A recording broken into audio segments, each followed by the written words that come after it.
We're all awake now, right? That was awesome. Really, really so grateful to the elders, really grateful to our Indigenous partners who trust and believe in what we're doing and continue to partner with us. What I really like about our sector is that everyone seems to have multiple hats. And yes, we laugh because not a lot of us don't just do one thing. We are many things to many people at all times. And it's hard to find one single person who does one job, and our next speaker definitely wears multiple hats. I'm really pleased to invite Elizabeth McIssac to the stage. Yesterday, I mentioned that storytelling is really important to me because it creates a sense of connection between us all. And Elizabeth and I established that at some point in the last 3 years, we may have met on Zoom. We found out today that we went to the same high school. And I found out yesterday how Elizabeth came into the fold of making the shift. When making the shift was just a bold idea, an almost audacious idea, Melanie and Steve wanted a strong leader to chair their board of directors. And they thought to themselves, if this dream becomes a reality, who would we want at the helm? And Elizabeth McIssac was that person. They had nothing but admiration and respect for her and took the bold step of asking if we're successful. And I heard this was a Thursday night they asked this question, and Monday morning they got an answer. They asked her, if we're successful with this National Centers of Excellence grant, would you be our chair? And thinking it was a long shot, because we all thought that this was a long shot, Elizabeth agreed. And now at the culmination of this research, we hope that she's really grateful that she came for the ride. Elizabeth, if you don't know, is the president of the Maytree Foundation. And if you're not familiar with Maytree, their mission is to advance social and economic rights in Canada. Prior to this role, Elizabeth served as its director of policy and was the executive director of one of Maytree's signature ideas, the Toronto Region Immigrant Employment Council. Along with these roles, Elizabeth is also the chair of the City of Toronto's Housing Rights Advisory Committee. And let me tell you, our city is not an easy customer to work with, so we're really glad to have her. So let's welcome Elizabeth to the stage.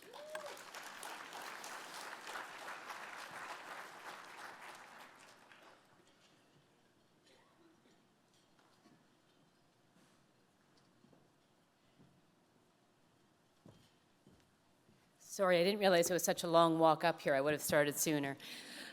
Thank you, Marty, and good morning, everyone, and thank you all for being here bright and early, some of you less bright than others. You're coming from other time zones, so thank you for the effort to get up and be here.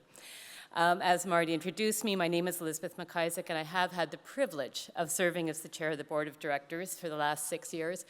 And I would say I didn't think it was a long shot, but I kind of went, yeah, okay. You got me. I'm in a meeting. I need to get out. Is that what you need? I'll go.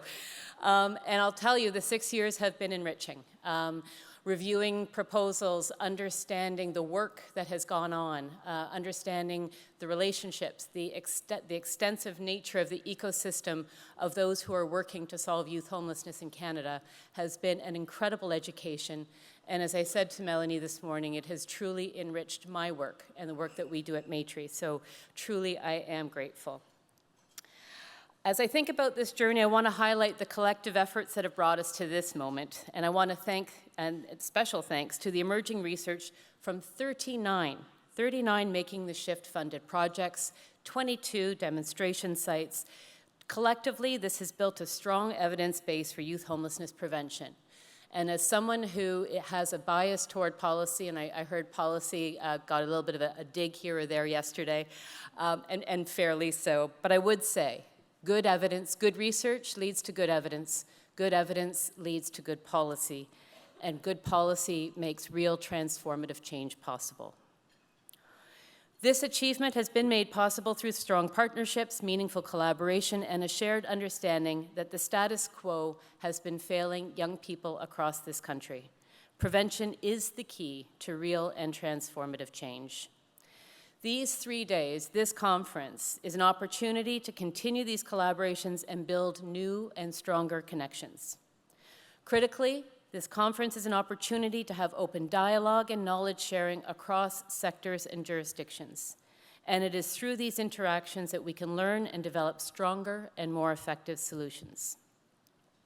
Since I have your attention, I want to take the opportunity to extend my deepest thanks to everyone who has contributed to building the Making the Shift body of work. This includes our board members, the committees, the many advisories, the research network, the scholars with lived experience, our allies across research, practice, and policy, and of course, and no small part due to the staff team at Making the Shift. Thank you to this mighty team.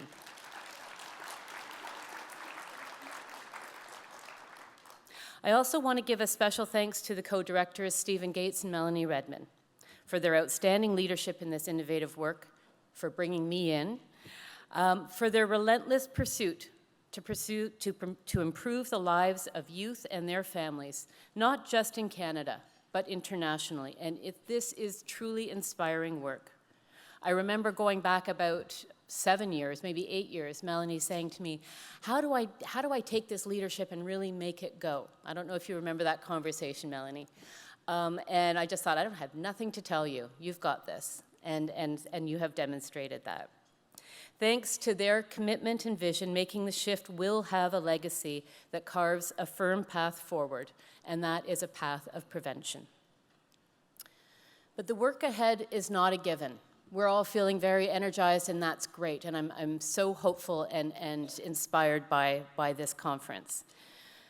But over the course of the day yesterday, I couldn't help but notice the heavy weight of this work. All of us come to this because we are committed to a better life and future for young people, and because what is at stake is profoundly urgent. The human right to housing, the right to home, is violated every time we see a young person unhoused, unsheltered, disconnected, and facing a life without the dignity they are entitled to.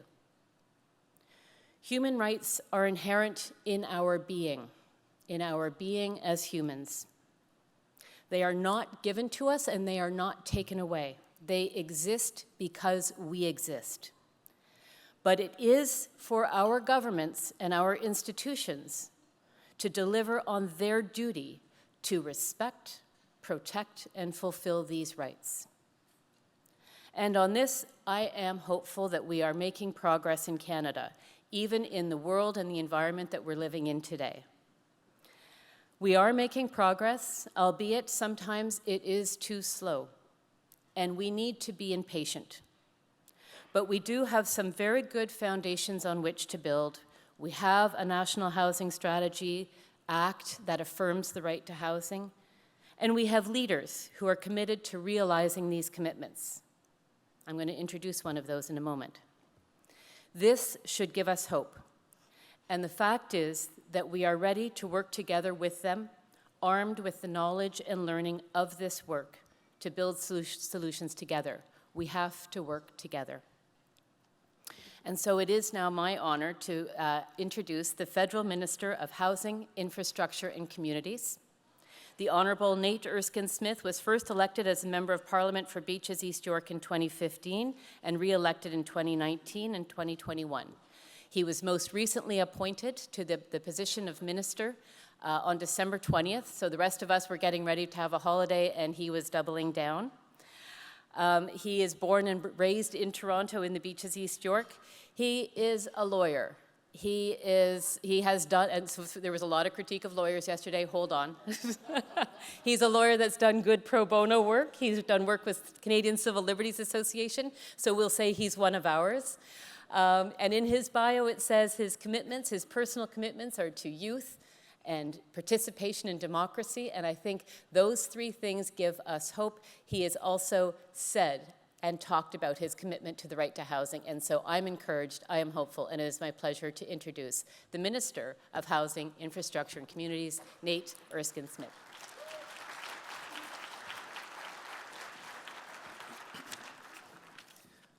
Thanks very much, Elizabeth. My uncle, Charlie, he's passed now, but when I was only a lawyer for 3 years, and when I was running for office, he said, "Lawyer to politician, is that a step up or a step down, a lateral move?"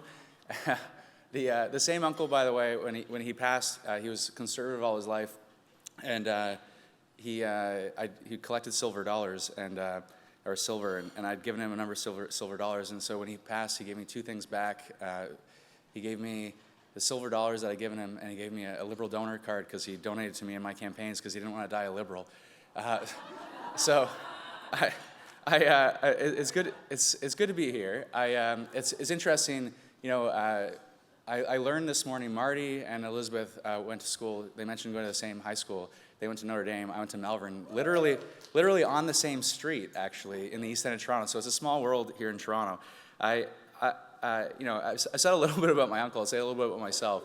So I was elected, as Elizabeth said, for the first time in 2015, and I do believe politics is the most important way to make a difference. There's a lot of nonsense to it, of course there is, but it is the most important way to make a difference on the things that we care about. And I have been in this role only for a month and a half, 2 months. But before that, as a backbencher, I did a number of different things, including I was the chair of the All-Party Anti-Poverty Caucus. I helped to lead efforts to make sure we ensured we strengthened the Canada Workers Benefit. I have pushed as hard as I could to make sure the government moved more forcefully on the Canada Disability Benefit.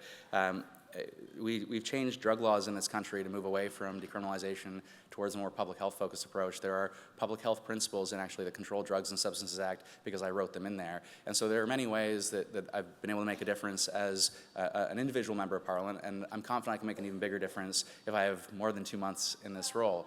And I'm here simply because this is a priority. This is a priority for the government for sure. It's a priority for me, and that's ending homelessness. It's a human rights-based approach to housing and to ending homelessness and to preventing youth homelessness in particular. And I want to say three things, I suppose. I want to say one, just thank you. Thank you to Making the Shift. Thank you to all of you, really, for everything that you do. Governments have an important role to play, but government alone is not going to solve this challenge and make sure that everyone lives the life with dignity that they deserve. All of your work is hugely important, and I'm incredibly thankful for it. The second thing that I want to say is, and I'm not going to run down a long list of things that the government's done and sort of pat myself on the back, but you should know that in an era of politics where too many politicians, other people, too many politicians villainize those who live lives who struggle, whether they struggle on the street or encampments or otherwise, it's too easy to play cheap politics and score points and to effectively play on people's fears of some other. I was in Vancouver, and I was in Port Coquitlam just late last week, and heard stories from elected officials who, their own family members have been impacted, and I just wish more politicians were reminded that every single one of us has someone in our lives or someone in our communities, someone in our neighborhoods, someone we know who has been impacted in some way, who has struggled in some way, and they need our help, they need our support, and they need our love, and they should be treated with dignity and respect. And I do worry in our politics, especially in this moment, that we're moving in the other direction, and we do need my government, we need all levels of government to really push back against that, and all political parties to push back against that. And so you should know, imperfect progress, but progress nonetheless. We have seen, especially since the pandemic, we've seen Reaching Home. It's our national housing strategy. It's increased almost 400%, and instead of declining post-pandemic, those investments and that support has been sustained. So it's about $560 million a year now. You have seen a real renewed focus on getting housing built, specifically supportive housing, transitional housing, and shelters through the Rapid Housing Initiative. So $4 billion has been deployed. Just yesterday, I did an announcement alongside Mayor Chow. It was 9 supportive housing units, an interesting partnership with Michael Garron Hospital, an interesting partnership with Wood Green in the east end of Toronto. There are many different kinds of housing that we need along the continuum, but we need much more supportive housing of all kinds, and that's $4 billion that's been deployed, and there's another $1 billion+ through CMHC that is being allocated over the next 3 to 4 years. There's also, more recently, been a renewed focus on taking a human rights approach to addressing encampments and replacing encampments with homes and greater support. And not enough money, to be honest, but it's been $250 million over 2 years. And we've, unfortunately, I'd love to say we had deals with every single province and territory. We almost did. In Ontario, though, we did not have a deal, and we ended up doing deals directly with 12 municipalities.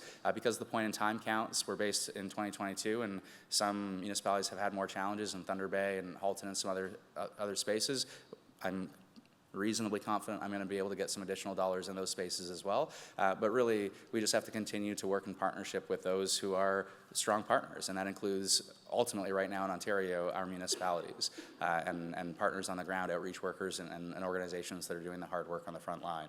And so, my commitment to you, a number of different things. My commitment to you is to say we will continue to sustain that work on rapid housing and reaching home. And if I have this role for a longer period of time, I'll make sure that they speak together in a better way, because one is housed at CMHC and the other is housed in my department, and they need to be much better integrated. My commitment to you is to make sure that we double down on that work and double down overall on non-market housing, because when we look at the continuum of housing overall, there is the emergency shelter system that we need, of course there is, but there's also supportive housing and all kinds of housing, whether it's co-op housing or other community housing. We need affordability in perpetuity if we're going to have long-term solutions to what is ultimately not a short-term challenge on its own. And again, I wish I could tell you a story where we have solved the problem, but at least in 2017 we reasserted, and Elizabeth mentioned our commitment to housing as a human right. And that rights-based approach is embedded in the National Housing Strategy. That National Housing Strategy tracks back to 2017. And after decades of bipartisan neglect in housing at the federal level, after decades of downloading and saying it's someone else's responsibility, we reasserted the federal role in the housing space, in the non-market housing space in particular. But I want to tell you it's the right direction, but we are not at the scale that we need to be at to address the scale of the challenge. And so if I'm in this role for longer, my commitment to you is that we are going to, and I will work as hard as I can to double non-market and community housing. And we will continue to focus on a housing-first approach, wraparound supports, and a preventative approach when it comes to addressing homelessness. My ask of you, and this is the third piece, so thanks and some of what we're doing, and then my ask. My ask is I'm only going to be successful if I have the best ideas from around this room. And I'll use an example, and I'll pick on Maytree a little bit. Maytree used to be the Caledon Institute.